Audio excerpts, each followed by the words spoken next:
Welcome back to Let the Boys Watch, an entertainment podcast brought to you by Going Gray Productions. And on today's episode, Spike Lee Week. We put up a vote on the old Instagram page. People voted, and the winner was a 1989 dramedy, Do the Right Thing. This is our second Spike Lee joining the podcast. Do the Right Thing was written and directed by Spike Lee, starring Spike Lee, Danny Aiello, Ozzie Davis, The God, Giancarlo Esposito, The God, John Turturro, Bill Nunn, Ruby D, The Goat, Sam Jackson, Martin Lawrence, and Rosie Perez. I am one of your hosts. My name is Robbie. And alongside me is the Cuz Benny. Hey, Benny, Yeah. how come we got our brothers up on the wall? Well, I was going to tell you I was not going to do this podcast until you put some black people up on your wall. All Oh, they're there. I got the Ali poster somewhere nice and right, tight. I'm back. No boycott. All right, thank you. And alongside Benny and I is our good friend and a little sleepy boy, but he's here because he loves us. Our great friend and co-host Ryan. Ryan, how we feeling? Like you said, sleepy, but I'm here because I love you. I love you too. Nice. Yes. So like Robbie said, this is Let the Boys Watch, and we watch movies that we either one or all of us haven't seen. Like Robbie said, we put it up for a vote. Um, Not everyone voted because some of you are pieces of shit, but the ones who did vote voted Do the Right Thing. I believe Robbie is the only one who saw it. Is that correct? Benny, you haven't seen it, right? I have not seen it. All right. And I thought I saw it, but I did not. So I also didn't see it. I, for some reason, thought I watched it a long time ago. But regardless, before we get into the film, just want to remind some people, send us an email. Let us know what we missed. Let us know a movie you want us to watch, or maybe some kind of theme you want to do, a director, or whatever. We'll throw it up for a vote, and then we'll watch that movie. Um, Send us an email about anything. Go, almost said the wrong one. LTBW Look podcast at out. gmail.com. Almost did it. Follow us on Instagram. Like, subscribe, press the bell or wherever the hell it is on YouTube if you're watching us there, which I mean, several hundred of you are watching as we've seen in the past few videos. So, hello, how are you? Hi. Making me blush. Yeah, Jesus. Oh, getting the vapors over here. Flower is we wilting. I will say, I mean, normally we have the polls up, but we got a couple special weeks the next 2 weeks. That's I'm true. excited for that. Yeah, that's true. Robbie, are you sweating like which movies you're gonna have us pick or watch or what? Well, we're still gonna have polls, right? Oh, Because I thought he was just going to pick the movie. I Yeah, thought we were gonna pick like three and then people were gonna vote, but I guess we can do either whatever our choice is. How True. about that? It's, yeah, birthday boy's choice. I'm sweating. Sophie's choice. I was going to say, you don't turn 30 that many times in your life. So That's true. I thought he was just Forget going to about pick it. one straight up. Yeah, well, since I'm going to be turning 30, I'll pick right now. It's 13 going on 30, the Jennifer Garner movie. So Fantastic. I've get been waiting. ready. That's been on my watch list for a while. I've seen it numerous times because someone in this house likes it. It is not a film you want to watch. It's okay, but it's not great. Although Mark Ruffalo in that, uh, delicious. Quick sidebar slash shout out to Mark Ruffalo's performance in Poor Things. Oh, was It, he good? it was it was quite the experience, that movie. I would recommend you see it. I do want to see it. I'm gonna I went in pretty much dry into that movie, and it was something else. It was. I'm not going to give it any plum ratings. I'm not going to get into what it was about, but definitely worth watching. Well, at some point, we'll watch it and maybe we'll talk about it. We'll see. Um. So yeah, do all those things. Send us some messages. Let us know what's going on. We love it. We appreciate the support. Thank you. So let's get into it. Benny, what'd you think about this movie going into it, having never seen it before? I mean, it's 1989. It's been around a long time. I think it has a very good reputation. So what'd you think about it going in? To be honest, not much of anything. I've heard it referenced. But I never knew the plot of it. I kind of had a feeling it had something to do with race. Um, but yeah, I just knew that Spike Lee was in it, and that was really about it. Obviously, it was going to take place in Brooklyn, but besides that, I went in pretty clean. Nice. Yeah, kind of same. Like I said, I at some point I thought I had seen it, and I don't know what film I thought I watched. No idea. It doesn't matter. But I hadn't seen it, or I saw it and completely forgot it, which I don't think happened because it's a pretty powerful film. Um, but yeah, same thing. I didn't really know much about it. I knew that a lot of people liked it, said it was very good, maybe probably one of Spike Lee's best. And that was it. And it happened in Brooklyn. That's really all I knew about it. So definitely went in not knowing really anything, which is the best way to go into a Hmm. movie in my mind. I agree. I'm the same way. If the less I know about anything, movie, video game, TV show going in, I feel like I enjoy it that much more because I don't have any expectation for it, and there's not things that I'm looking for. So I love going and dry. All right. So sometimes, Pause. what's that? I said pause.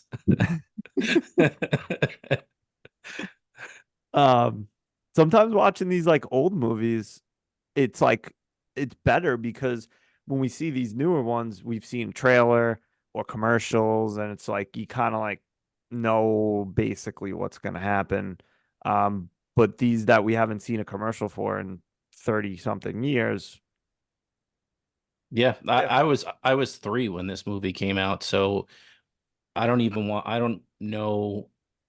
Like I said, there would have been no TV commercials that I would have seen, nothing, because by the time I was like conscious, it was long past this movie. Right. Um, all right. So let's get into overall impressions. Robbie, do you want to start since we both were going, or do you want one of us to start? Um, you guys can start. Benny? Sure. Um, I was incredibly impressed by this movie. I honestly, it's almost sad to say that this movie could have been made today and it would have hit the same. I mean, it just kind of goes to show you the state that a lot of these things are in. Like some things have gotten better, but you know, the movie ending the way that it did, with the police killing of a black man, like that's you could have made this movie in 2020 and and would have had the same message. So the fact that it holds up so well is impressive, but also kind of sad to see. Um, I love the ambiguity of the end of the movie. I love that it was essentially a tragedy that was built block by block, and there were a lot of lighthearted moments leading up to that end. But the point was so well made, and especially with the two quotes that end the movie, that really, you know, it just hits home, and it makes you going into the movie with do the right thing. That moment with Demare and Spike or Mookie, when he says you should always do the right thing. I don't know why I was expecting for there to be this moment of moral clarity at the end. I guess that's just the way I look at the world. Like you wish it would have ended on a happy note, but it doesn't, and there is no right thing to do. And I think, like I said, the two quotes at the end of the movie make it very clear that there's what's the answer to this. You could say one way or the other, but either way it wouldn't have been satisfying. So I loved the movie besides the story. I mean, I just thought a lot of the shots were beautiful. The framing was great. The music was cool. The original score done by Spike Lee's dad, Bill.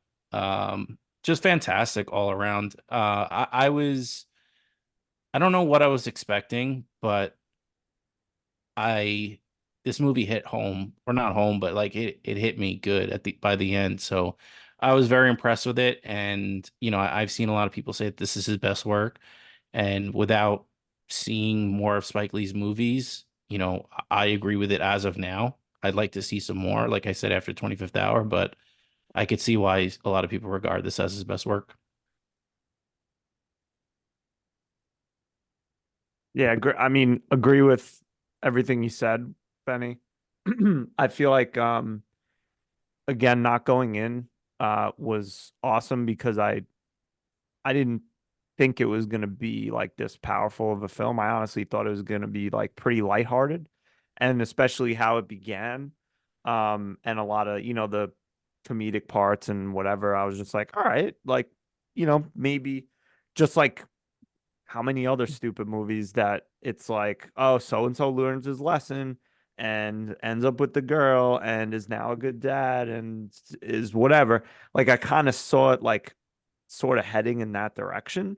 But then for it to have the ending that it did, was like super powerful. I actually for the first, I don't know, half hour, 45 minutes, like I enjoyed it, but I was kind of like, like I didn't love the way the shots would switch at first, where it was like, and forgive my ignorance, but it's like, you know, regular movie shot, and then it almost was like in someone's face or like very personal, and almost like it was like a camcorder, like something like that. And at first I was like, I don't know if I like this, but by the end, I loved every time that that would happen, and it just made it feel like very personal. So yeah, I agree with everything. I really liked this film a lot. I'm glad we picked it for the three, and I'm glad that the voters voted this in. Yeah, going into like this was the one that I wanted to win. Same. So I'm glad that this was it. Yeah, just like we said, everyone said it was good. I mean, Robbie said it, I think, multiple times that, this was a good film. So this is definitely the one I wanted to win, and it did. And the audience doesn't often vote with what I want to happen. So I'm glad this time it did. Although I'm sure the other films are good too. Robbie? Well, the audience doesn't often vote at all, so That's also it doesn't true. really matter. So it What doesn't was matter at all. in was it Nevada today or yesterday where none of the above won in Yeah. the primary? Yeah, So beat Nikki Haley. see, at least they're giving us something. Our audience, Maybe nothing. They're maybe we'll looking at the throw up a ballot and throwing it away. yeah, maybe we'll throw up a none of these candidates on our next poll. Yeah, we're like the Oakland A's to the Las Vegas mayor. And she was like, "Yeah, see if they can find a stadium. Get out of here." That's what people want to do to us.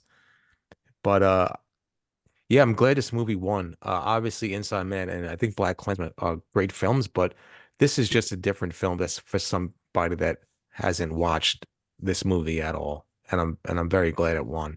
Um, I think the second time around hit me a little bit differently than it did the first time. I'm not really sure how long ago I watched it, so it wasn't really.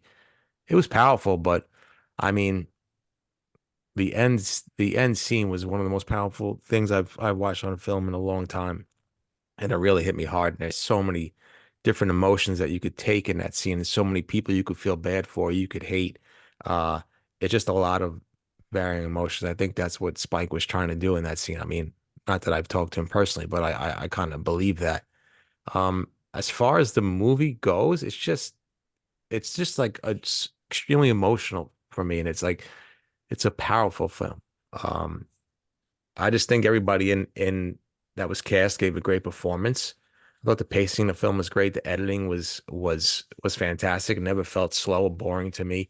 Um, I'd love like the camera angles. Like I love when I've never seen a camera angle where it was tilted, right? So yeah, I think it was Rady Rahim when they almost tilted the camera angle when he came up on one of the scenes, and I was like, wow, I never really saw that before. I thought that was really great. I think the up close and personal shots and speaking into the camera, right? That's you see that almost in every film nowadays, but back then you really didn't see that. So I thought that was a great thing to do, and it really kind of showed the emotions of each specific character, whether they were angry, happy, they were just fucking hot as hell and sweating.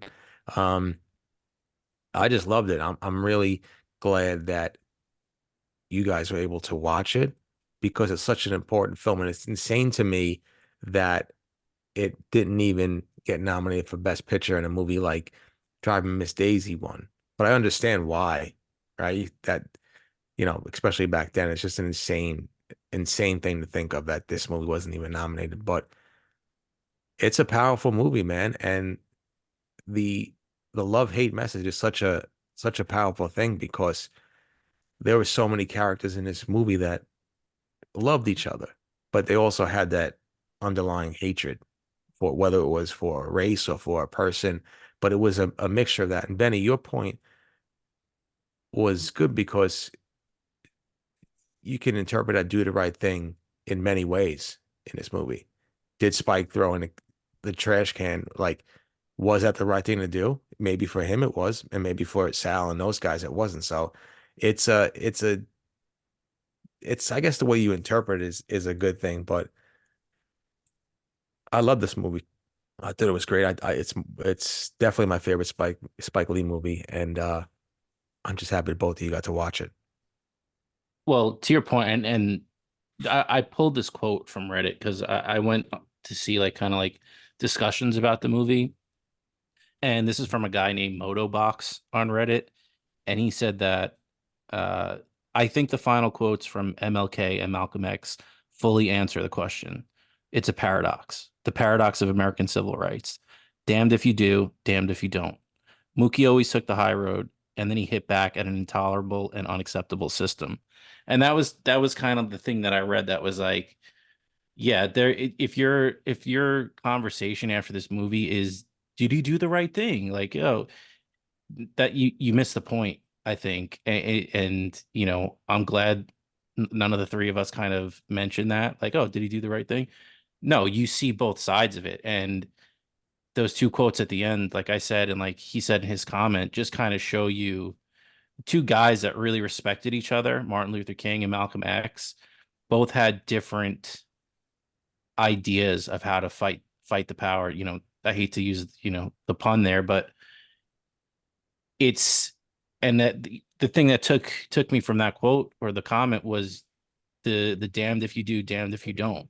You can turn the other cheek and it becomes, it's been 100 years of turning the other cheek for some people, and things still don't seem like they are getting better or getting better quick enough. And if you fight back, you're labeled a thug, you're labeled, as a gangster. And you saw what happened after George Floyd, and it was, oh, these people are rioting, and that's not how you handle things. But yet, a couple people get their pants in a knot about who won or lost the election, storm the capital of our government, and they're like just upset. And that's why I think this movie hits so much harder today, if it's possible. I don't know. It's not my experience to say whether or not it does or it doesn't. But just looking at it through that lens after everything we went through recently, um, I don't know. It just hit really hard for me.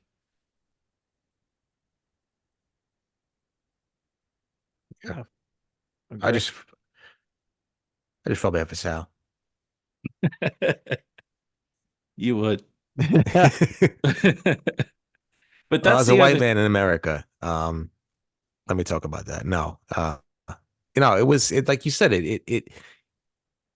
if you're gonna get upset at Mookie for throwing the garbage can through there, and you're asking, well, why'd he do that for? And like you said, you're kind of missing the entire point. And I swear to God, I think I'm not. I I think I listened to a podcast about it, but I think like Spike Lee said that a lot of the people that ask him like why did he do it? Why did Mookie throw the trash can? Were mainly like white people. Yep. So Yeah. like they don't really, get the entire point of why it was done. But And I think what was so masterful about it too is how much they not that not that I'm trying to think of the right way to say this, but how empathetic they make you feel towards Sal towards the end of the movie. Like he kind of is the voice of reason with his kids a lot of the time. He has that whole couple of monologues where he talks about how he's not leaving the neighborhood. These kids grew up on his food. They've never done anything to me. And, even that when him and Mookie meet at the end of the movie and he goes into that, he's screaming at Mookie, like yeah, I mean, I understand from Mookie's point, and you see how personal it is for Sal, and that's what I think. Like I said, it was so well done in that sense where you do see both sides of it.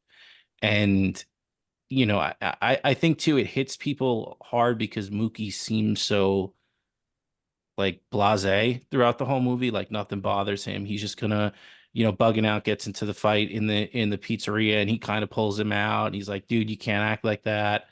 And for him to be the one that sets everything off at the end there, you know, it's in you to kind of want a happy resolution to it, but the movie's so much better that it isn't.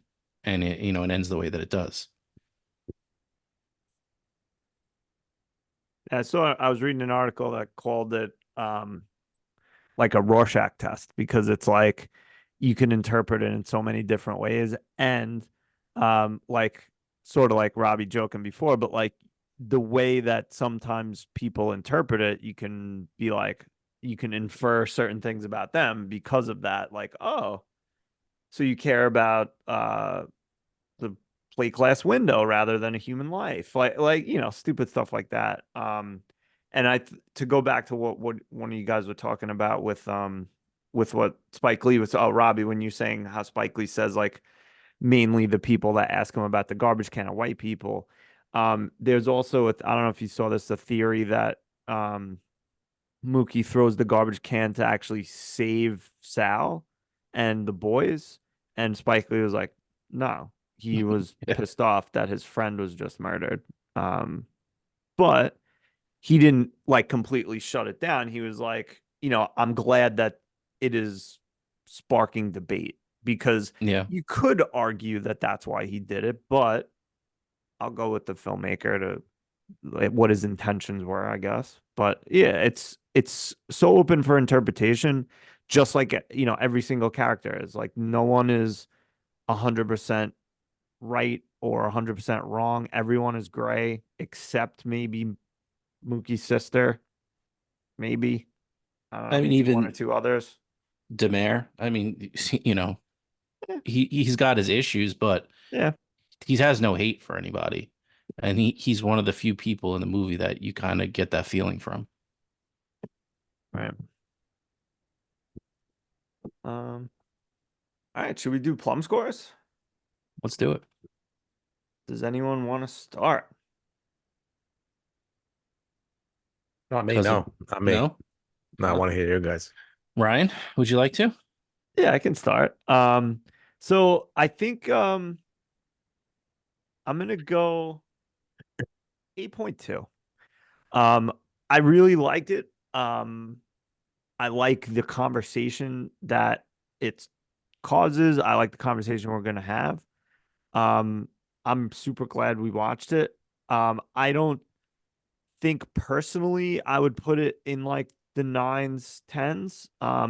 Like I really liked it a lot, but I don't know. I'm probably never gonna watch it again. I don't think. Like maybe I will. I like it wasn't bad. It's not a movie that where I would put it as a nine something or whatever because I want to watch it like every other week or every single time it's on. I want to watch it. And that could just be like I don't connect with it as much as other people do. Fine. But 8.2, again, really liked it. Thought it was a strong film. Um, I'm glad we watched it. So, I was kind of tearing myself up about my score for 25th Hour. I think I gave it an 8 flat. And, part of the reason I said that was because, how dare you? Was because I said I wanted to see more Spike Lee movies. And I really enjoyed 25th Hour, but I wanted to see kind of what else he had to offer. And you know what? Like looking back on it, I'm glad I gave it that score because this movie is just, to me, so poignant, so great. So I gave it a 9 flat just because I think it's such an important movie. Um, eh, and I think it should be talked about more.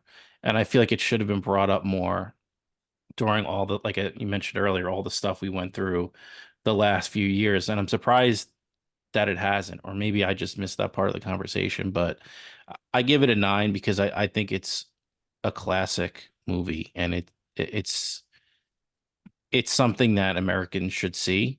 Um, and yeah, I think it belongs uh, as a highly regarded movie.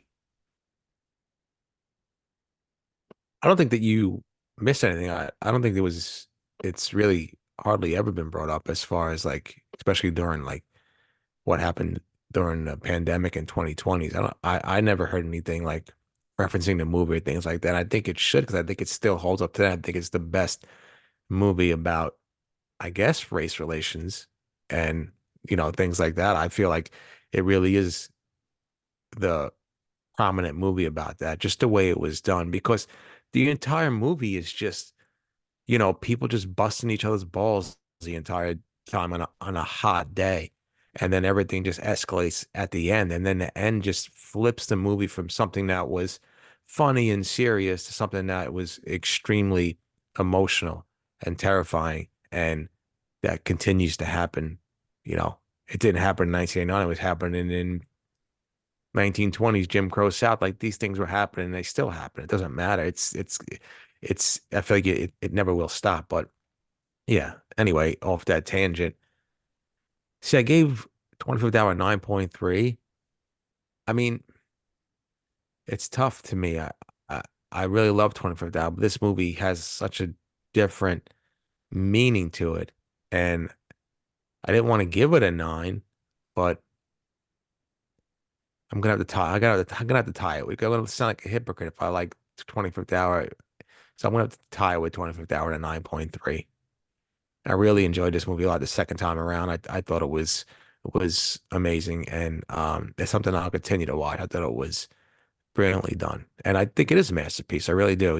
For the type of movie it was, it hits you on so many different levels throughout the 2 hours. You're laughing, you're angry, you don't know who to like, who to get pissed off at. You're emotional, you're upset at various different people. You don't know how to think at the end, with the death and then the riots and things like that. So it's a movie that makes you think, and I love movies like that. Yeah, I felt like I was thinking about it the whole rest of the night after I was done. Like I said, I was on Reddit looking up discussions about it. So for me, that automatically puts it higher up on my list. I was looking at stuff at Mm. 3:45 when I was up with my kid. It was awesome. Right. At least it gave me something to do. Nice. He didn't Um, do the right thing. I'll tell you that right now. He didn't do no, the right thing at he all. did not. He did not. Um, but I still love him. That's okay. But love Um, hate. Love hate. a love-hate relationship. Um, so should we get into scenes and characters? What do you guys want to do Yeah. first? Let's do characters first. Okay. Let's start with favorite characters. Does anyone want to start with favorite character? I feel like I've been going first a lot lately, so I would like to differ. Okay. Go if you want. Yeah, go ahead. My favorite character is none other than Mr. Bugging Out. I love him. Giancarlo Esposito killed this role.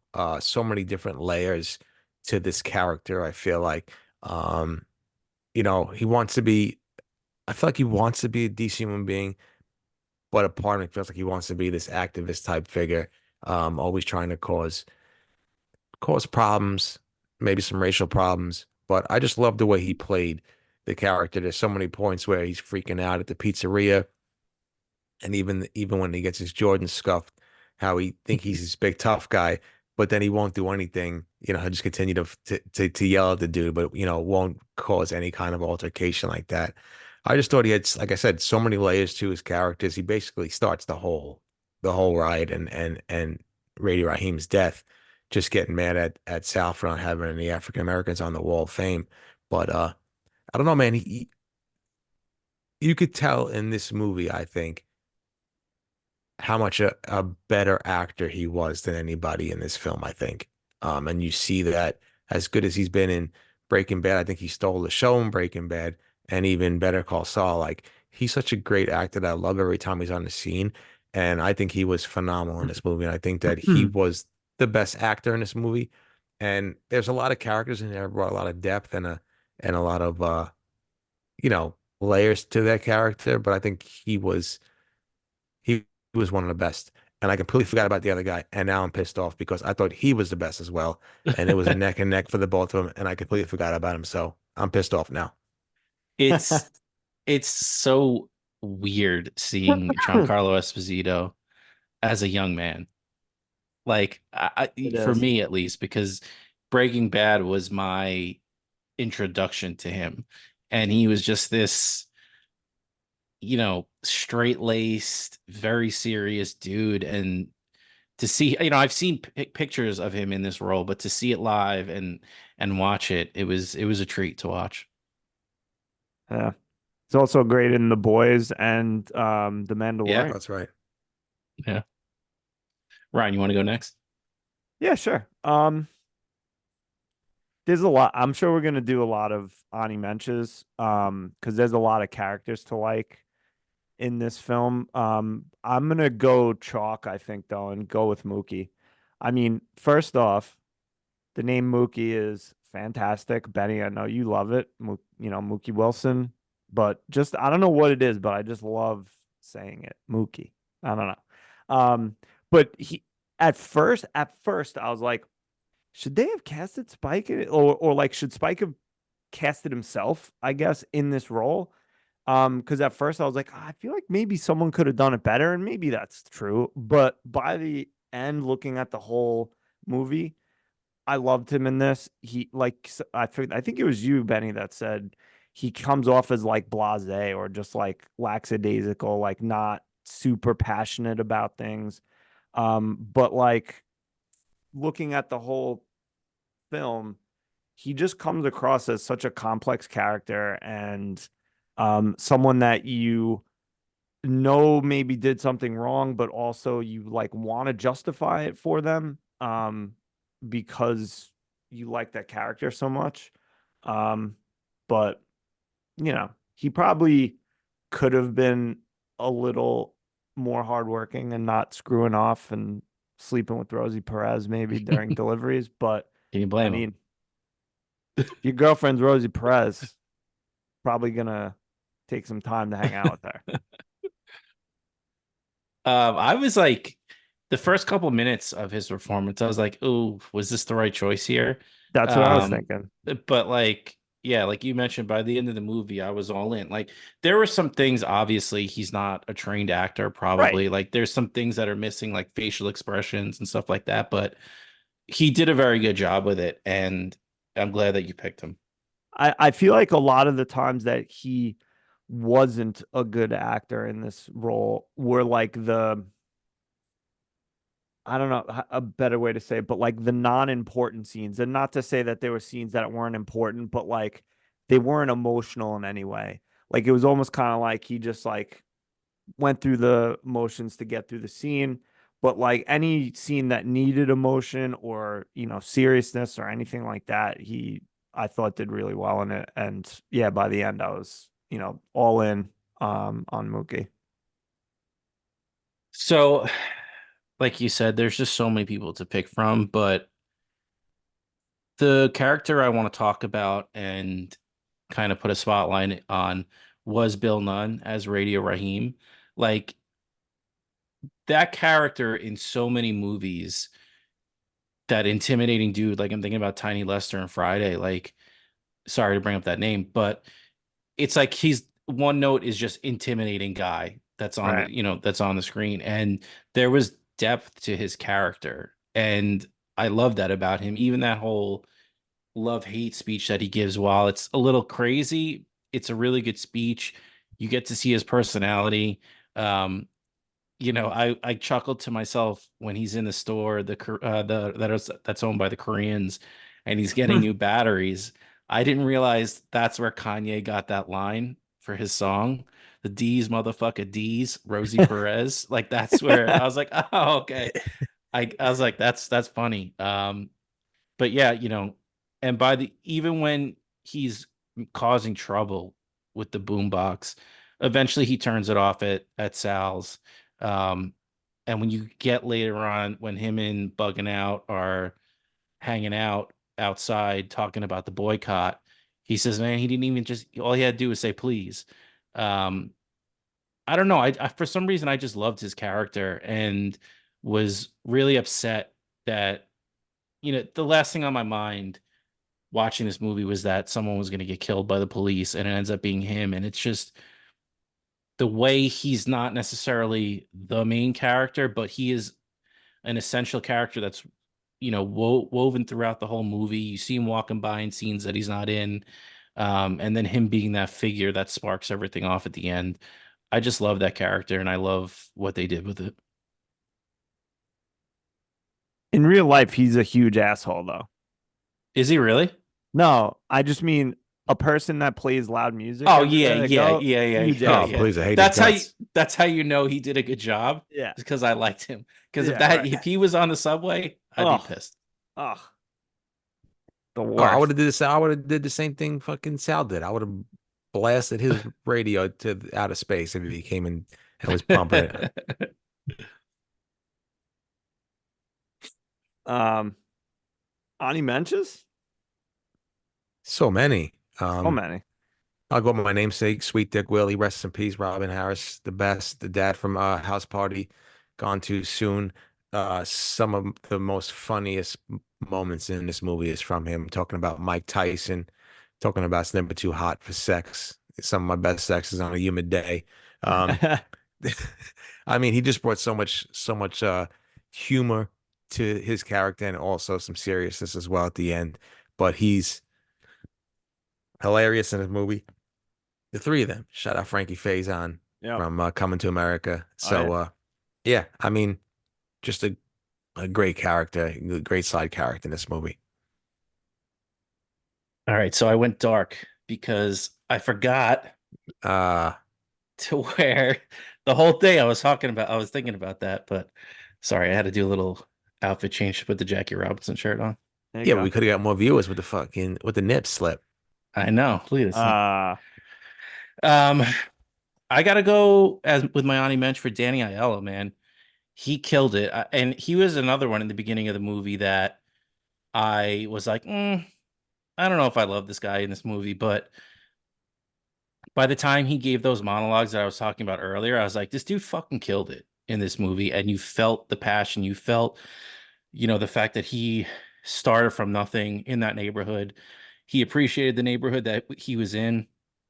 And he just had a lot of pride in what he did. And I thought his acting performance was great. okay. I mean, Awesome. yeah. I was gonna No, say, sorry. even whether you like the characters or not, but his two sons were I mean, John Turturro, great. Like Amazing. everyone did such a good job with their roles. There was very rarely like a weak actor in the roles. I mean, maybe there was a handful, and we'll get to that in least favorite, but a lot of strong performances in this film. I know I was pissed off. I was about the best actor in the movie, but John Turturro was right up there with Giancarlo Esposito. I mean, what a fantastic performance, man. Everything about him was great in this movie. He really, really delivered. And I love his character. Dan Aiello too. I don't know if Aiello got nominated for an Academy Award for this He movie. did. I think, did, he right? was the only person. Which is bullshit because he should have won. I thought he was fantastic in this movie. Absolutely fantastic. I mean, the emotion that he showed at the end of the movie, talking about how he built this place with his bare hands. I mean, that was really powerful. I love when he was basically telling what's name up yours, and he almost threw his shoulder out every time he was doing it.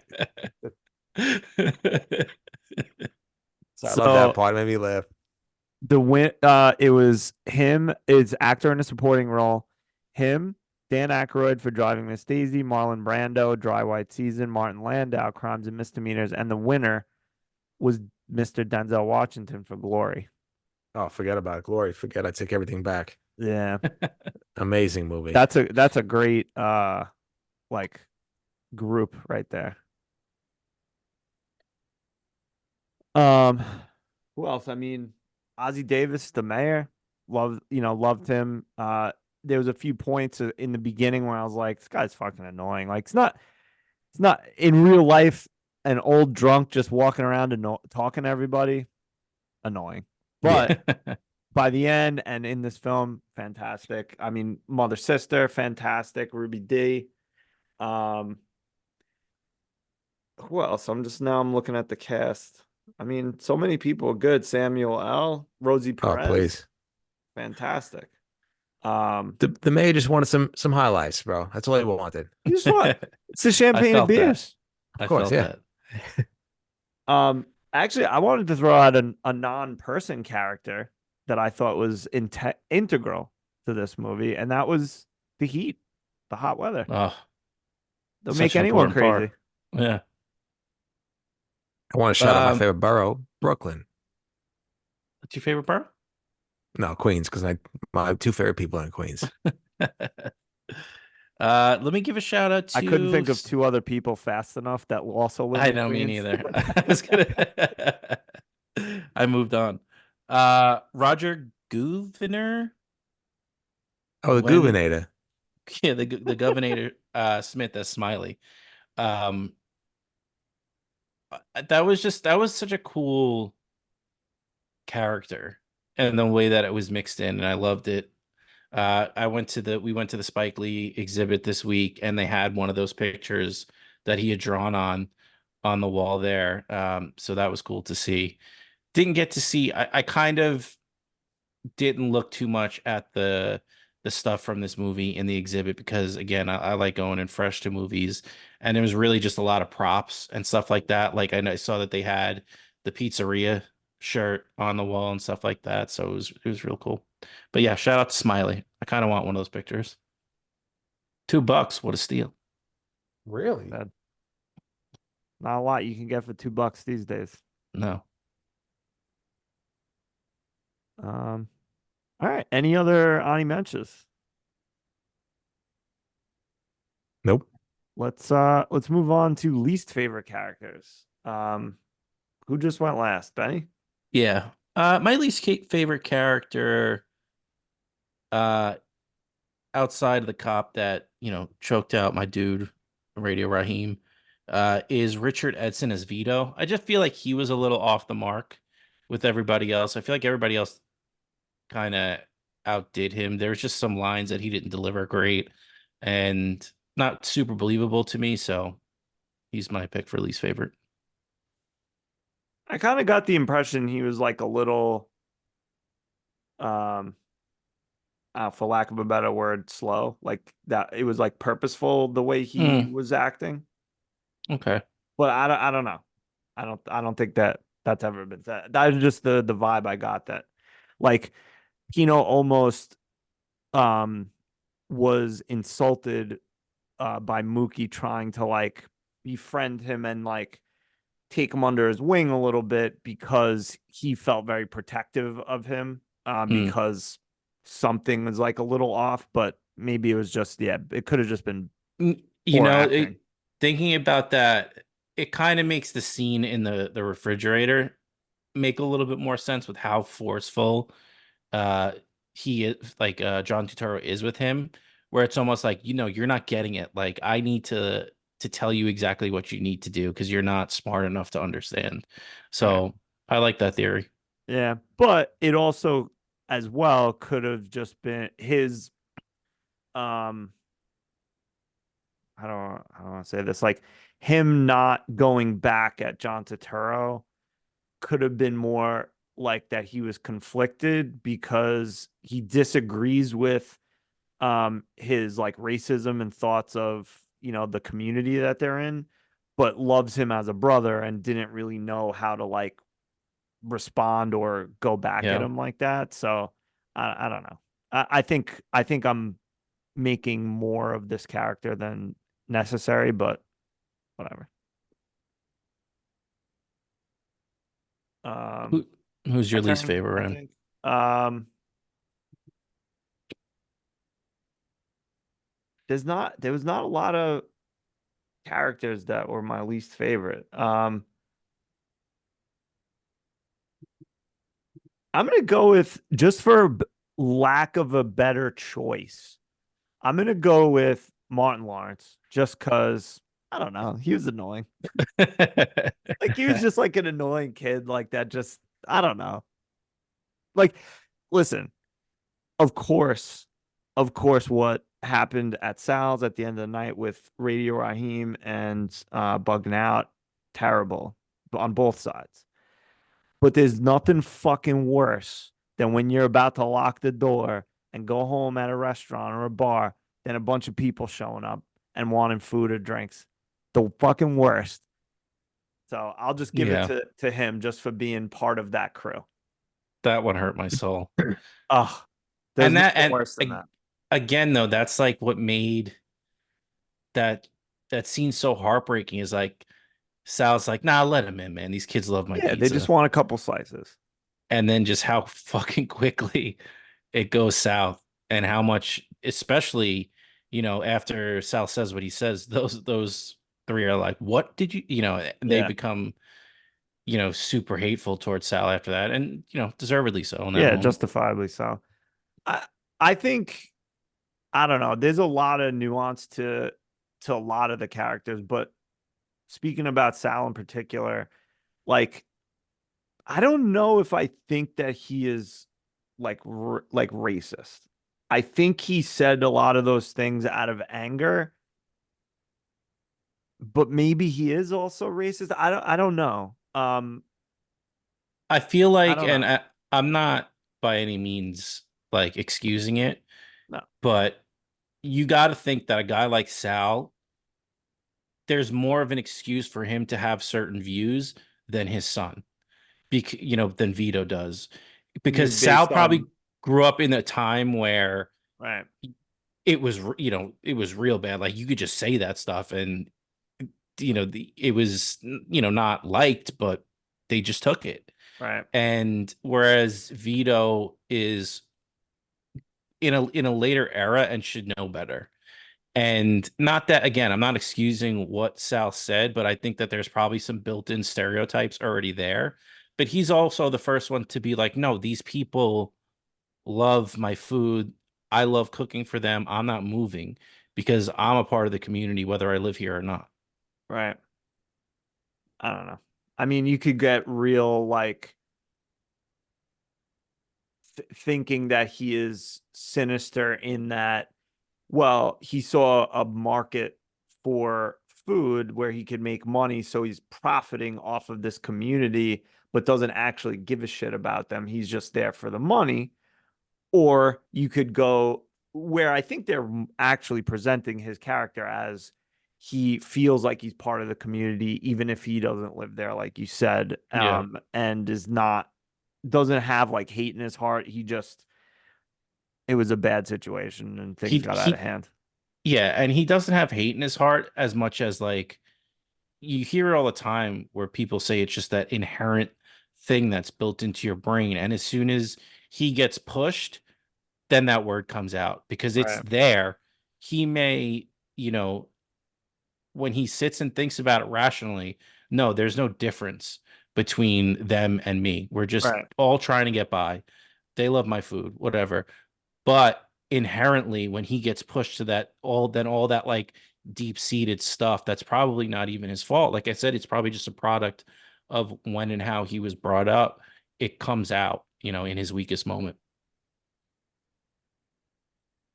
Very possible. Um, who's next? Least favorite. Yeah, my least favorite character is Sweet Mother. She stunk. She was annoying. She annoyed the shit out of me. Her crying, her screaming at the end Yeah, I really didn't just get that. that was so over the top and so uncalled for. It just was a little too much for me. I'm like, what is she doing? What she's like, I didn't get that entire just going crazy like that. I understand it, but we could have toned it down a little bit as far as the acting wise. I'm not saying what happened was justified. I'm just saying her acting stunk. And I could Right. say that because her acting did stink. So I Yeah. thought they were gonna show like the fire spread to her apartment the way she was like flipping out. Yeah, me too. I'm like, what is she doing? And then she was like, DeMeo was just trying to put some moves on her, like, chill out. Chill out, sweet mother, whatever your name is. Like, Mother yeah, he's a sister drunk. mother. Mother, Mother, sister. sister, mother, sister, brother, father. But shout out to them anyway, Ruby D and Ozzy Davis, real life couple. Yeah, So Oh married in yeah, real life. married in real life. And then you could see the tension and hatred on I was in gonna say. Right, that's why it worked so well. Yeah. yeah. But yeah, sweet mother, mother sister, she it was just the acting for me. And you know me, I hold my actors and actresses to high regards, and if you ain't cutting it, you ain't making my favorite list. There. Do we have any Ani Menches. mentions? I mean, I don't think so. The garbage can that went through Sal's Pizzeria.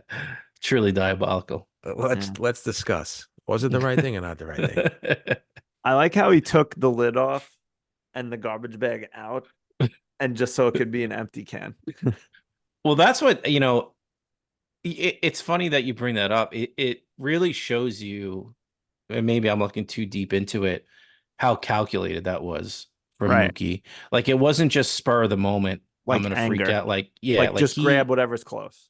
he like thought about it. Right. He knew what he was doing when he did it. He was like polite enough to not mess up someone else's garbage. Yeah, yeah. That's still like Scenes. a tough. That's such a tough, not thing to digest, but a tough thing to like think about and come up with a conclusion and to really understand, like, again, who's right and who's wrong in that situation. It's a tough thing to come to grips with and grasp, I feel like, because you feel bad for so many different people on so many different levels that you don't know not where your emotions lie, but like not even whose side you're on, but it's just a tough thing to come to grips with. Like, man, Mookie, what the hell? And then, well, Sal, you're a fucking idiot. And then Raheem, turn the fucking radio off and bugging out. Who cares about a wall of fame? Just enjoy the Yeah. pizza. Like all the things Right. like that. Like all these things that come together and boil it, just like a big melting pot that just come together and explode. And that's what happens in real life with shit like this.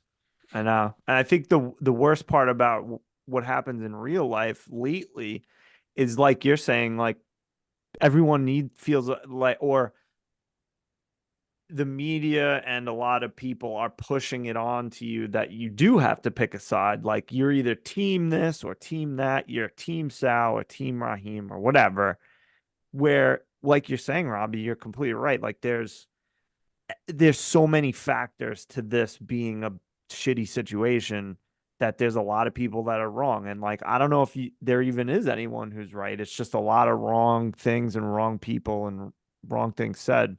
But yeah, like how could it, I feel like any sane person, you can't really pick a side here. There is no sides.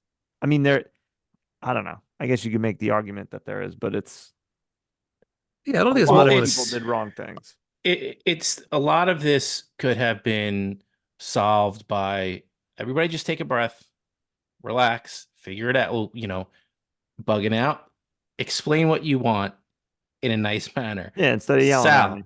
Sal, don't freak the fuck out about the music. I know it's loud. Talk to the guy. Raheem, and all that stuff. But and I think that that's what this movie did so masterfully is built that confrontation brick by brick the whole time. Like there was something a little bit here and a little bit there that got sprinkled in, and it's 1,000 fucking degrees, and nobody's got air conditioning, and just all that stuff. By the time you get to that point, is just it's like boiling. And then it would have been enough to have that fight, but then you have that other chaos agent of the police killing Raheem that just that's when you're like, all right, I see what's going on with Mookie. It's like, dude, this was out of control, but like this is what we also have to deal with on top of all of it. Like, even if there was a right side in the argument between Sal and Raheem, like, yeah, and Mookie says it at the end, like, yeah, okay, your fucking pizzeria burnt down. Who gives a shit? You're gonna get the insurance money for it. This dude is dead, and Right. conveniently, everybody on your quote unquote side is still alive, and you're all gonna be fine. But this guy's fucking dead. He was my friend. He meant something to this community, and that's what pushes Mookie over the edge. And I kind of feel like, again, it's a shitty thing to happen, but you understand where it's coming from.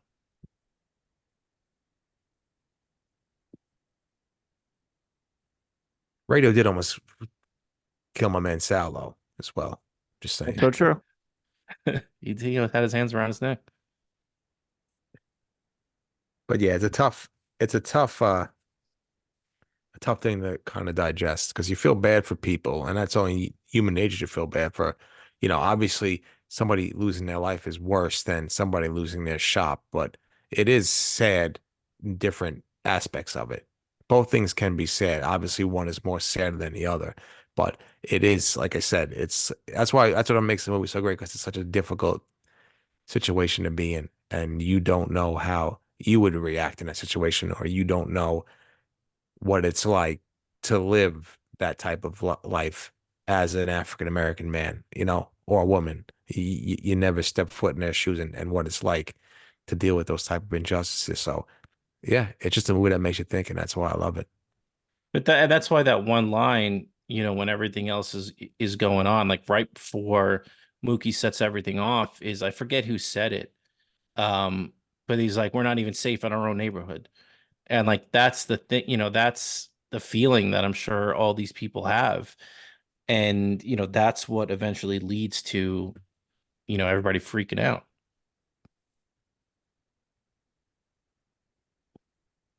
Pardon me. Quite all right. Scenes? Let's go to scenes. All right. Least favorite first? Sure, I can go first with that one. Okay. My least favorite scene was one that gave me the ick a little bit, and Okay. it was right in the beginning of the movie where Mookie is all up in his sister's That's business. That was When I first saw that weird. movie, I'm like, oh, that's his girlfriend. Yeah. Yeah. And what makes it even a little more ick is that's his sister in real life. So, because then I was like, all Yeah. right, well, you know what? At least it's an actress and it's like not really a sister. And then as the movie's going on, I'm like, that kind of looks like Spike Lee.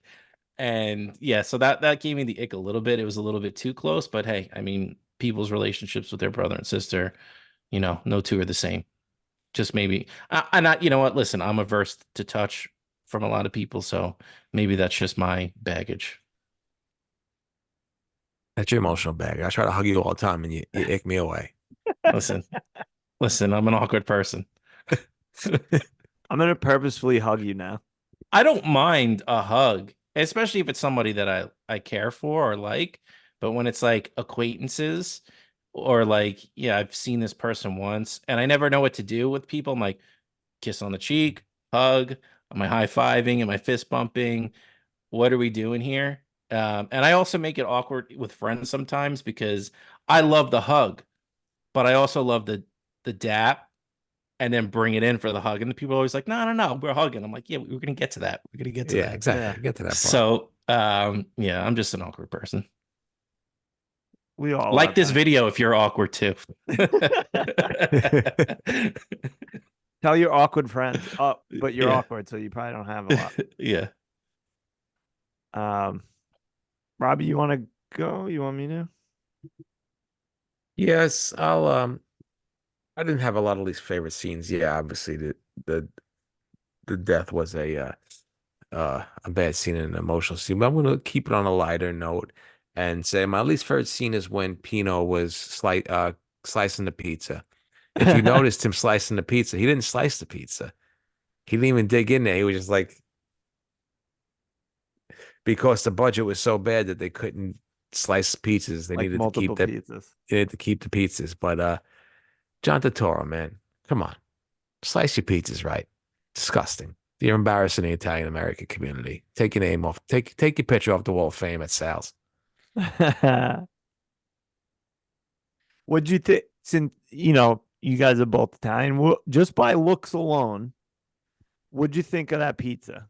How'd it look to you? Oh, Shingatsu. It did, right? Disgusting. Too much cheese and the crust was suddenly like disgusting.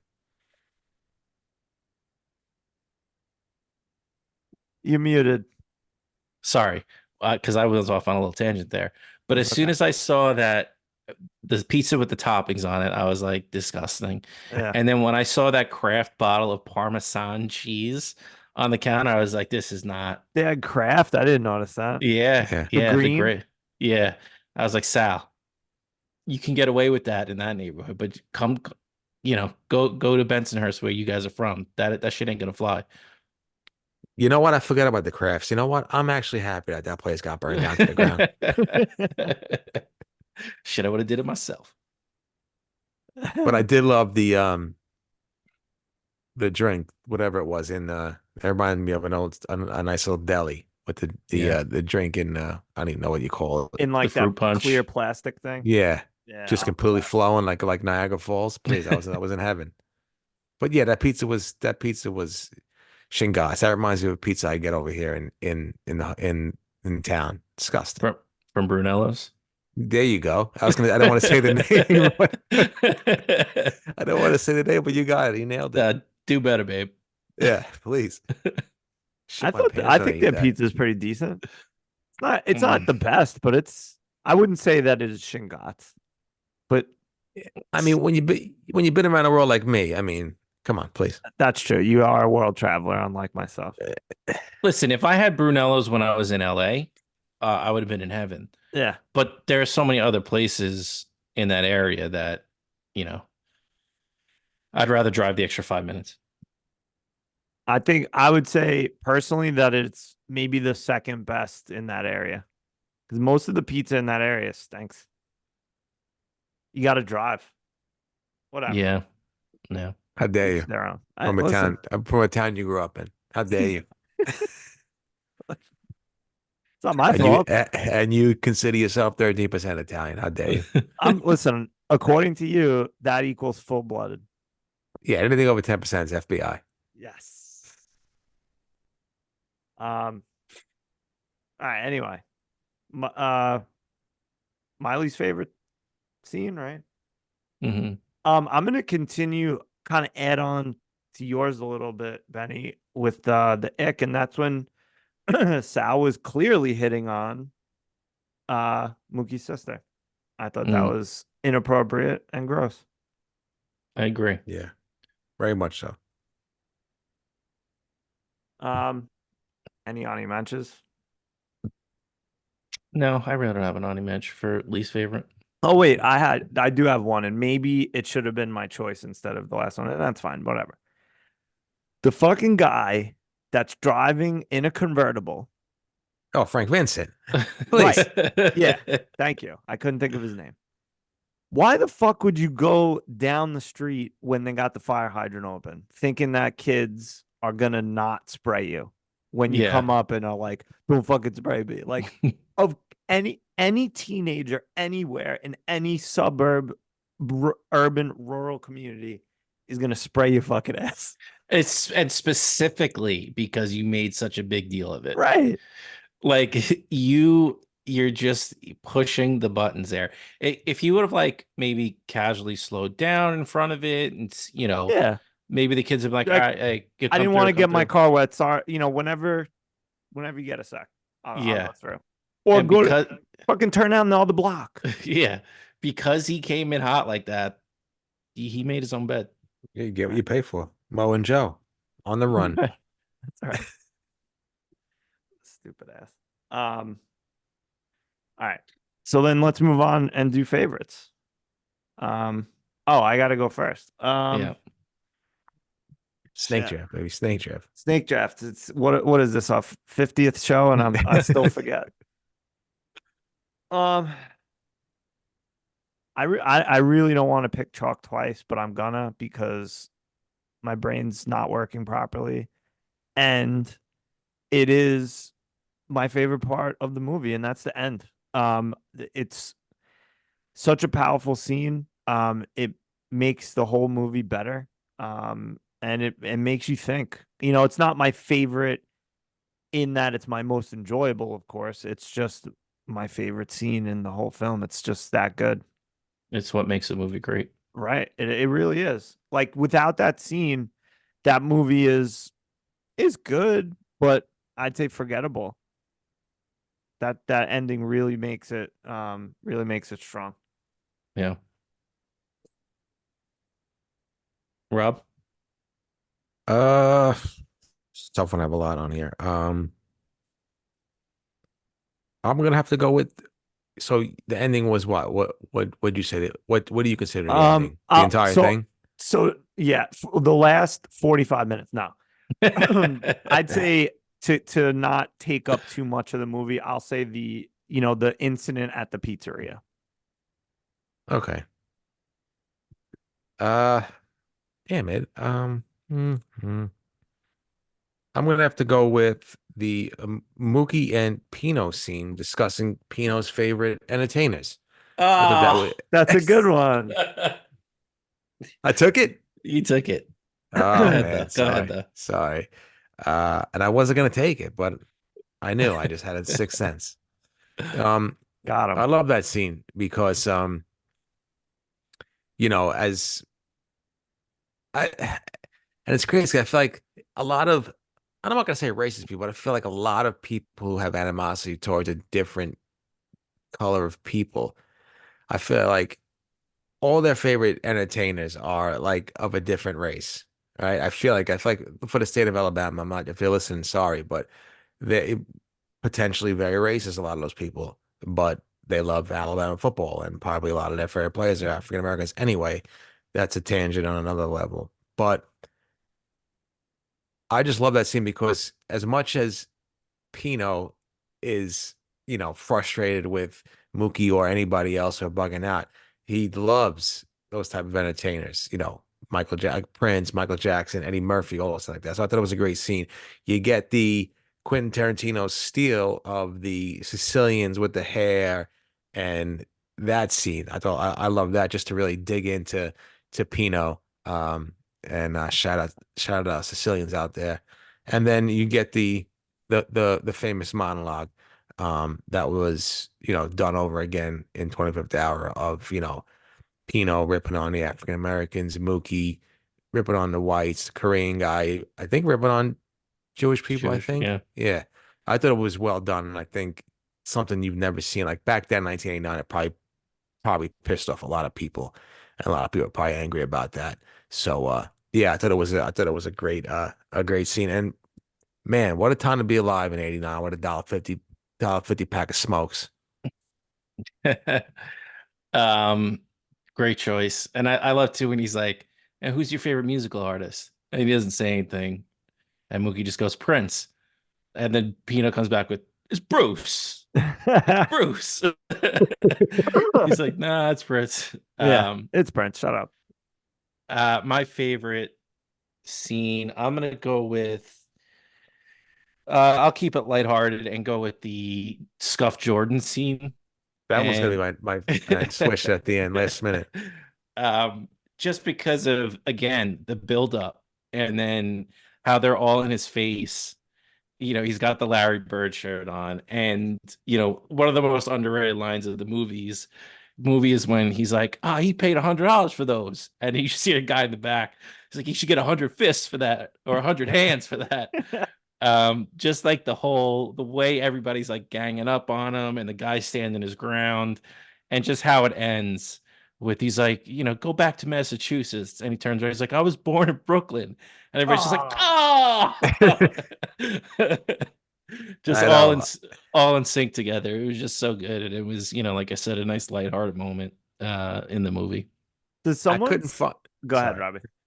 No, go ahead. I'll I go was just after. gonna say, does someone say to bugging out like in the crowd, like you look like shit now, something like that, because his Jordans were scuffed? Yeah, yeah.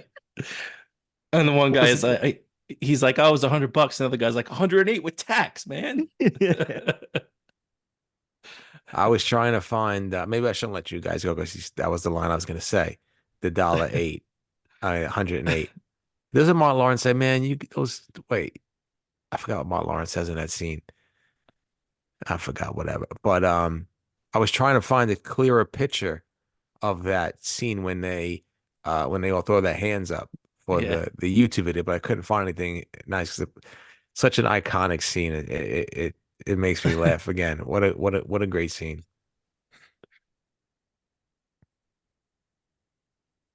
Ani Menches. Uh, Ani mentions, yeah, the love hate scene with Radio Raheem. I thought that was great. I love the way it was shot, eloquently done. It basically sets you up for the entire movie and what everybody in that movie basically felt. I'm sure everybody loved one another, but again, there is some underlying hatred towards one another, and that's what bottled it up. That's how you get that little powder keg at the end. Yeah, my Ani Mensch, I feel like I keep going to the well on this one, but it's the scene between Sal and Pino when Pino's trying to convince him to leave the neighborhood, and just that whole dialogue between the two of them, and how that's kind of the foreshadowing of how crazy things are gonna get towards the end. Because even with Smiley, someone that Pino probably knows isn't doesn't mean any harm, to be very generous in that situation, he still can't help himself. And you see Sal is just kind of like so fucking tired of it, and he's done with it. And I just love that moment between the father and the son there.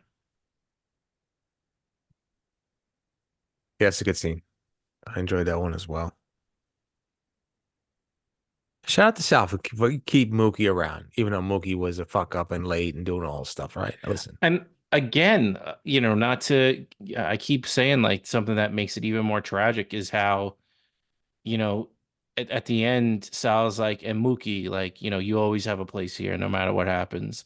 And, that to where Mookie ends up being the one that throws the garbage can through the window is just like another like punch in the gut.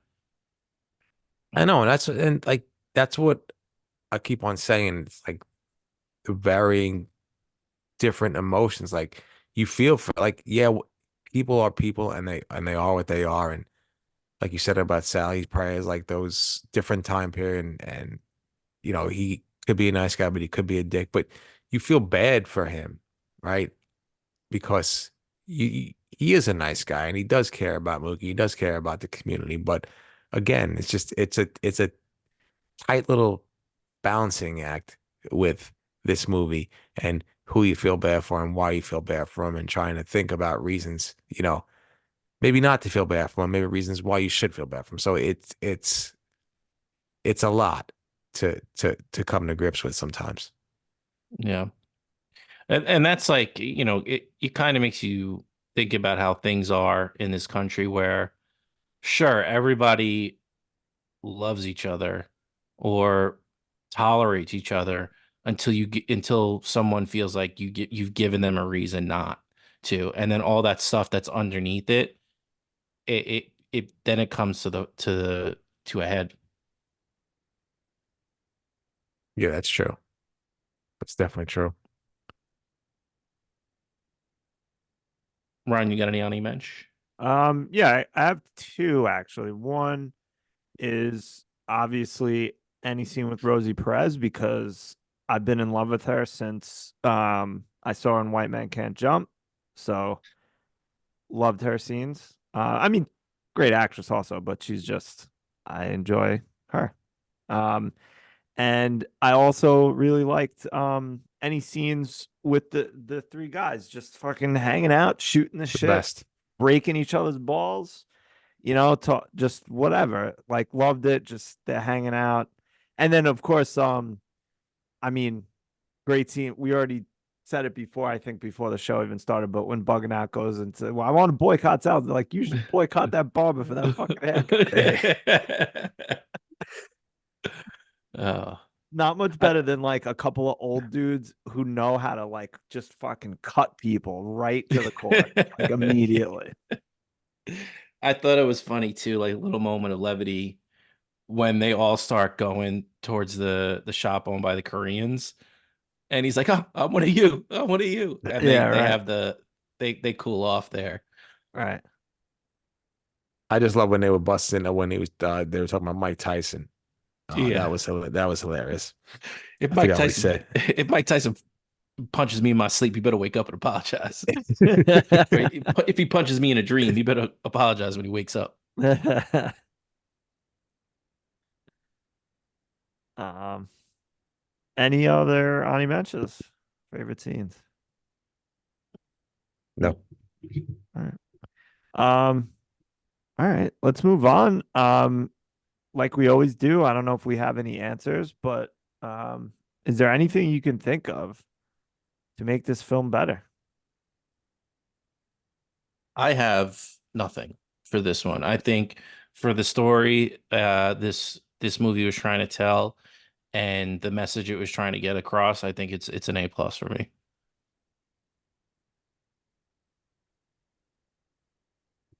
Yeah. Nothing for I me, no. okay. Um, yeah, I don't really have much, if anything. Um, maybe there was a couple people they could have recast, to just make it like even better, but yeah, I don't think there's anything I could suggest. I do have a way though to make What? this movie better. Tell me about it, Actually, please. now that I think about it, it's America's favorite game, Oh, I working can't wait. overtime. This game is where we cast a young, old, whatever age Matt Damon in a role that exists or that we make up. Why do we do it? Why not? Because Matt Damon's fantastic and we love Yeah. him. Matt, I know you're listening. Please come on the show and cast yourself on this show. Does anyone want to go first?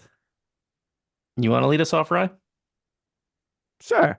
Um, I'm gonna go with give me a young, strong, healthy, virile, handsome Matt Damon as Vito to just shore up those. I'm sorry. Cast him as someone as a third brother. Because like we said, like maybe that acting was like just a little bit weak. And also Pino's not gonna fuck with a just a cut from a piece of wood, Matt Damon. He definitely Pino would have said it, got set straight by a jawline like that. So Matt Damon as Vito. I was gonna say the same thing, and basically, but my argument was gonna be I just want to see Matt Damon In an uh apron. in a tank top Oh, the whole movie. tell And me when about it. Pino grabs him and you see a little nip slip, if that was Damon, please forget it. Please. I would no Robbie, fuck. I fucked it up. I'll wait till you guys go. all right, Robbie, you want to go?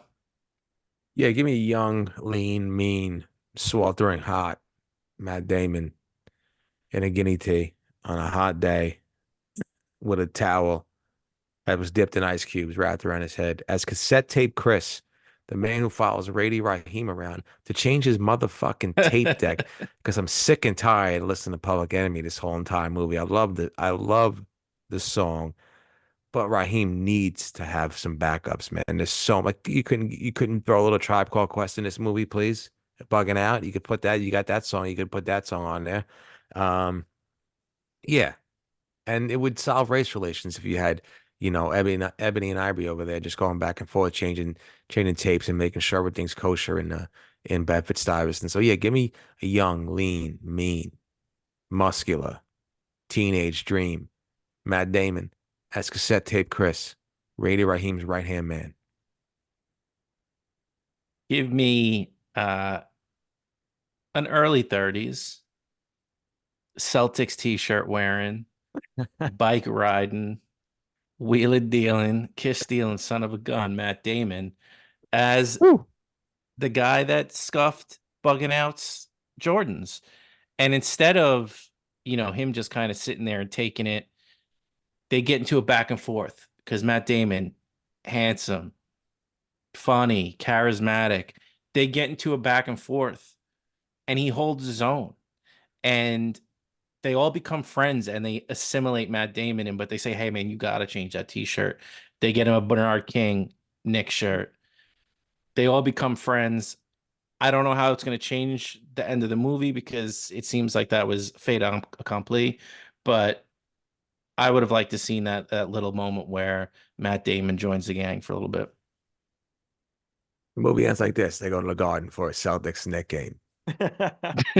And that's it. And Matt Damon publicly denounces Larry Bird. Yeah, that's it. And he ends race relations all over the world. I know this is abnormal, but can I do an Ani Mensch working overtime?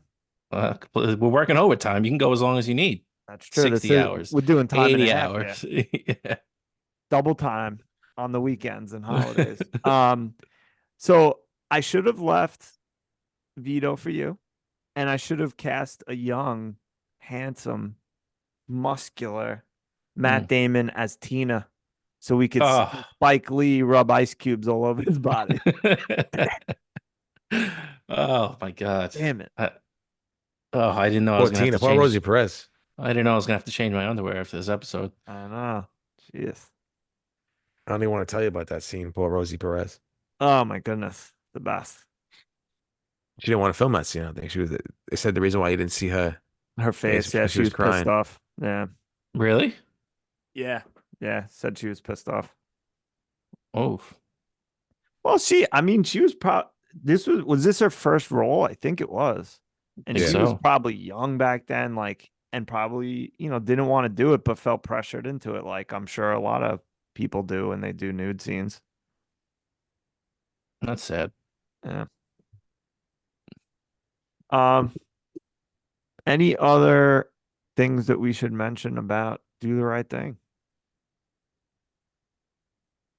I think I saw something where I don't know if it was for this movie or another one of his movies. Because again, like when we got to Do the Right Thing area of the exhibit, I kind of half looked at stuff, but I think it was this movie that Spike Lee pretty much needed like protection. Like after this movie came out, like a lot of people were Really? fucking pissed when it was this movie or another one. I'm pretty sure it was this movie though, especially after watching it. Excuse me.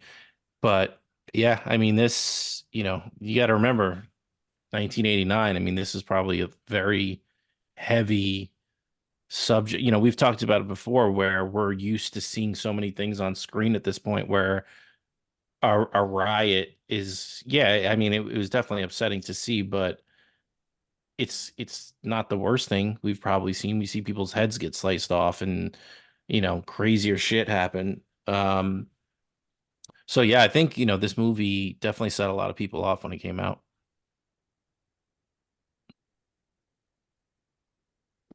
See if I can find it quick. Spike. Yeah, I mean the 80s, early 90s, who knows? I mean, people are dickheads now, so whatever. I can't find anything. Anything else?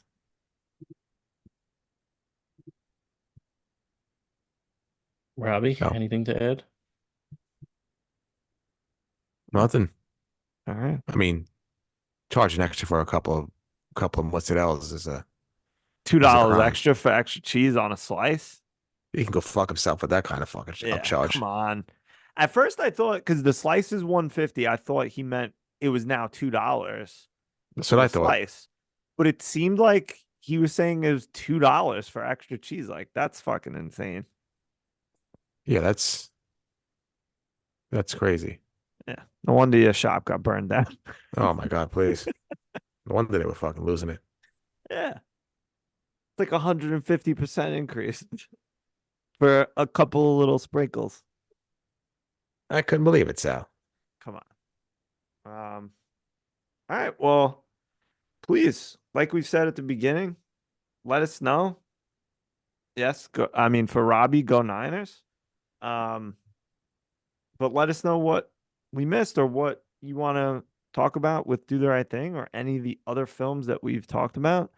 Um, we do have a couple of weeks in a row with some special, I don't know, choices, I guess we'll say.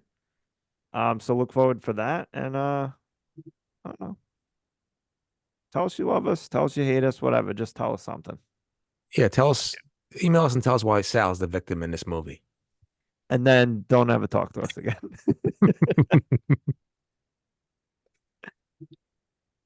All right. Well, if no one else has anything, I'll say, Robbie, tell us good night. Tell them good night, but tell me good night too. Good night, Ryan. Always remember, do the right thing. I will try. Can't hear it. 2 slices. You can hear that? No. Mm. I Hold on. assume you're playing Fight the Power. The mic's not going to pick that up. I changed the setting and everything. Well, 2 slices. Give me 2 slices. D, motherfucker. D. See? Yo, 20 batteries? That's a lot of fucking batteries. That boy does not 20? that boy does not want that situation to ever happen again. Jesus. All right. We love you.